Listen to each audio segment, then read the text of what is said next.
Arditi qëndronte në qoshe të dhomës, fytyra e tij e mbuluar me duar, lotët që rridhnin të lirë, duke u përzierë me frymëmarrjen e rënë dhe pulsin që dukshëm nuk i jepte qetësi.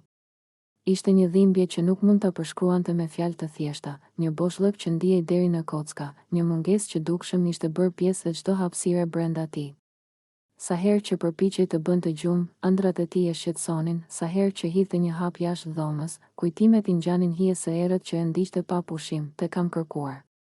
Përshpëriti për vete, zëri i tij i dridhur, një përzierje mes dëshpërimit dhe një shprese që nuk donte të shuaj. "Te kam kërkuar kudo dhe nuk të gjeta", veshët e tij përtypnin heshtjen. Heshtja ishte e rënë, e zgjatur, dhe ndërkohë që ai foli, ajo heshtje u bë një reflektim i brendshëm që nuk e lejonte të ikte nga dhimbja. Ishte një dhimbje që nuk mund të ndalohej, një dhimbje që nuk shërohej me fjalë të zakonshme, me premtime apo këshilla të thjeshta. Ishte ajo lloj dhimbjeje që të detyron të rish me të, që të ndihesh i zhytur në të, sepse çdo përpjekje për të ikur do të thoshte ta tradhtosh atë që ndjeje. Vajzat që qëndronin afër tij ndiheshin të pafuqishme. Kishin dëgjuar fjalët e tij, kishin parë sytë e tij që flisnin më shumë se çdo gjuhë tjetër. Ato nuk donin të flisnin shumë, sepse e dinin që heshtja shpesh ishte më e fuqishme se çdo fjalë e gjallë. Njëra prej tyre e afroi duar më të ngrohta dhe të qëndrueshme, duke i mbajtur duart mbi supin e tij. Një tjetër u ul pranë dhe vetëm prezenca e tyre u bë një dritë e vogël brenda errësirës që Arditi po përjetonte. "Nuk është faji yt", i tha njëra, zëri i saj i butë, por i vendosur. "Nuk ka faj këtu. Është e drejtë të qash. Është e drejtë të ndjesh dhimbje", ai nuk foli. Vetëm lotët vazhduan të rridhnin dhe për herë të parë që prej shumë kohësh, ai lejoi dikë tjetër të qëndrojë pranë tij, të ndjej dhimbjen e tij pa e gjykuar.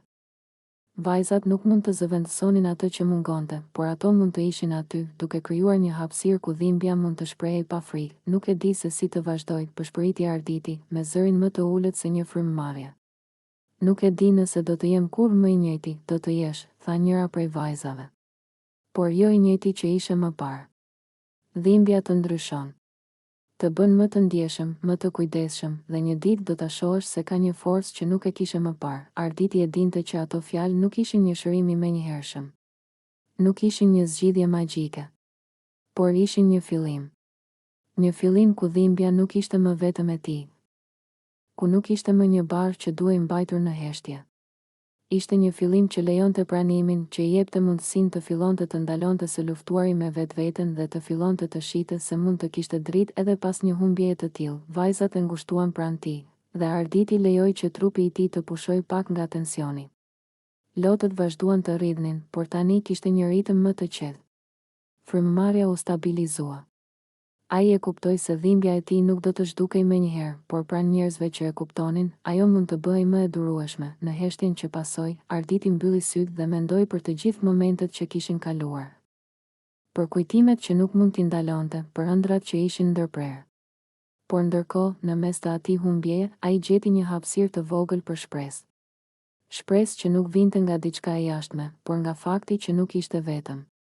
Se kishte dikë që do të qëndronte me të, që do të ndihmonte të shërohej, një hap i vogël në një udhëtim të gjatë. Kur Arditi ngriti kokën dhe pa fytyrat e vajzave që e shihnin me kujdes dhe dashuri, ai e kuptoi diçka të rëndësishme. Ndonjëherë dhimbja më e madhe nuk shërohet menjëherë, por ndarja e saj me të tjerët është hapi i parë për t'u bërë më i fortë. Dhe ai u ndje pak më i lehtësuar, pak më i gjallë. Edhe pse ende i lënduar, duke kuptuar se është e drejtë të qash, të ndjesh dhe të lehtësohesh nga pranë njerëzve që kujdesen për ty.